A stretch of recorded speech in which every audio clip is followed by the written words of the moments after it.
Diklat itu ada yang marah. Ya, karena dianggap psikologi forensik ini jadi seolah-olah merendahkan proses berpikirnya personil penegakan hukum. Saya katakan tidak demikian maksudnya. Psikologi forensik itu hadir untuk mengecek psikologinya Bapak Ibu yang saya hormati. Psikologinya. Dan psikologinya sekali lagi, toga dilepas, palu disimpan, name tag disimpan, Bapak Ibu ini sama dengan saya. Demikian. Luar biasa ya kawan-kawan, bagi kita semua apa yang telah disampaikan oleh Reza Indragiri ini membuka pikiran bagi penegak hukum bahwa seorang ahli di bidangnya itu bukan hanya memberikan suatu keterangan yang di bidangnya saja, terkhusus pada ahli psikologis yang sebagaimana diutarakannya, dia juga menguji psikologis para penegak hukum termasuk jaksa. Dan ini menarik bahwa kalau kita mempertimbangkan sebuah peristiwa bukan hanya berdasarkan waktu, jangan hanya mengejar waktu. Artinya bahwa ahli psikologis ini lebih paham tentang bagaimana penegakan hukum yang sesungguhnya dibanding jaksa penuntut umum saat ini.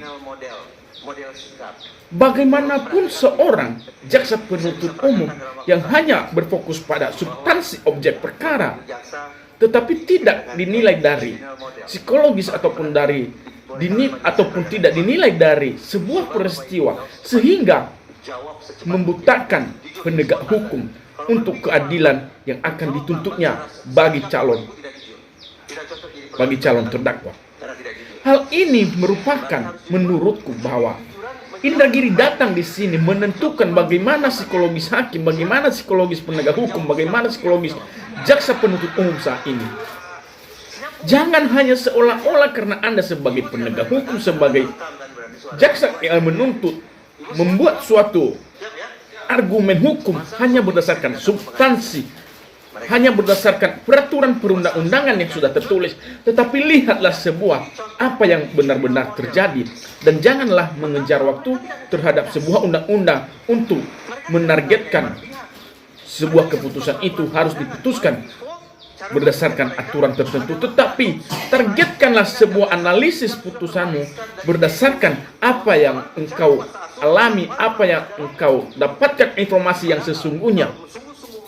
Seorang Indra ataupun Reza Indragiri ini menentukan kepada kita saat ini bahwa janganlah engkau seorang jaksa hanya berfokus pada substansi perkara ini.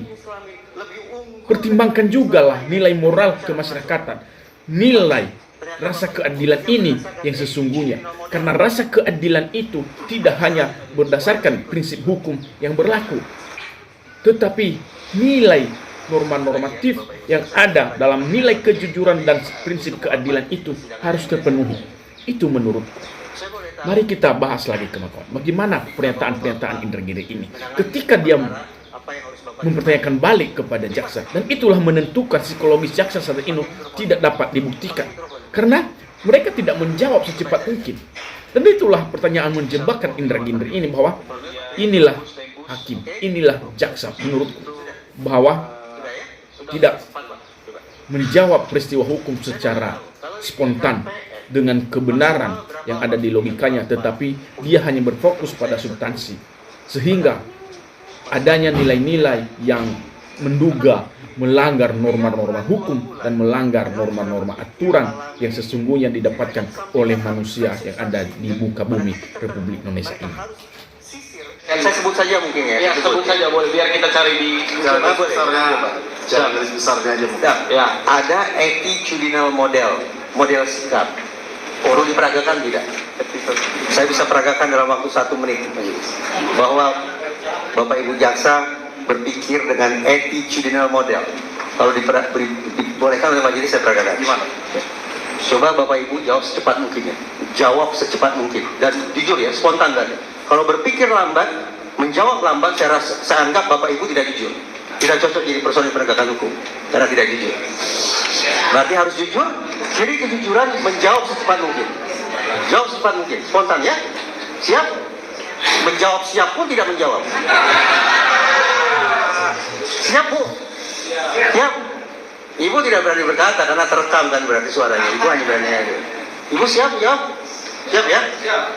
Sepasang suami istri datang ke pengadilan. Mereka akan bercerai. Kuasa asuh anak jatuh ke Ibu. ya. Ini contoh attitudinal model majelis. Luar biasa ya teman-teman, apa yang telah diberikan perbandingan kepada jaksa penuntut umum oleh Reza Indragiri saat ini dan menjadi penilaian kita kepada jaksa saat ini bahwa jaksa hanya mengikuti arah dan mengikuti pandangan masyarakat awam. Hal ini bahwa terdapat hak asuh anak yang rata-rata kita seluruh Indonesia menilai bahwa hak asuh anak ini hanya terdapat pada seorang ibu, tetapi mereka tidak menilai bahwa kebenaran hukum yang sesungguhnya, kebenaran prinsip keadilan sesungguhnya, bahwa undang-undang hak asuh anak tidak pernah mengatakan bahwa hak asuh anak hanya terdapat kepada ibu, tetapi hak asuh anak terdapat kedua-duanya adalah ayah dan ibu. Hal ini tentunya dengan jawaban jaksa saat ini bahwa mereka menuntut sesuatu bukan berdasarkan suatu prinsip keadilan, prinsip norma-norma yang berlaku secara hukum, tetapi hanya secara spontan dengan ketulusan jaksa yang hanya menyampaikan suatu tuntutan, tetapi tidak mempertimbangkan kebenaran hukum dan juga keadilan dan juga prinsip-prinsip undang-undang dasar yang harus diterapkan. Oleh karena itu kawan-kawan, sebuah keputusan Mahkamah Agung nanti apabila semua terpidana ini dapat dibebaskan secara murni, menentukan hukum kebenaran di Republik Indonesia saat ini benar-benar ada dan semuanya telah terpenuhi atas prinsip semua, baik prinsip keadilan, prinsip kejujuran, dan juga prinsip undang-undang dasar. Dan hal ini kepada kita semua bahwa inilah Indonesia telah ada keadilan sesungguhnya apabila terpidana dapat dibebaskan secara murni. Dan sebaliknya, apabila terpidana tidak dapat dibebaskan secara murni, berarti jaksa penuntut umum dan hakim juga hanya menggunakan terhadap pembuktian menggunakan jenis attitudinal model yang hanya mempertimbangkan ketulusan berdasarkan apa yang mereka alami, tetapi tidak berdasarkan kebenaran hukum yang sesungguhnya yang ada di Republik Indonesia ini. Itu aja yang menurut saya memahami, karena juga pemahaman saya belum sampai kepada penerapan hukum yang lebih jauh, karena pengalaman dan juga pemikiran saya sangat terbatas. Dan hal ini kawan-kawan, saya hanya menghimbau bahwa kita harus menjunjung tinggi keadilan dan rasa kemanusiaan dan juga hak asasi manusia itulah yang utama yang harusnya dibudidayakan di Republik Indonesia ini. Bukan dibudidayakan atas kehendak hakim, atas kehendak jaksa, tetapi kehendakilah dengan sesungguhnya hak asasi manusia.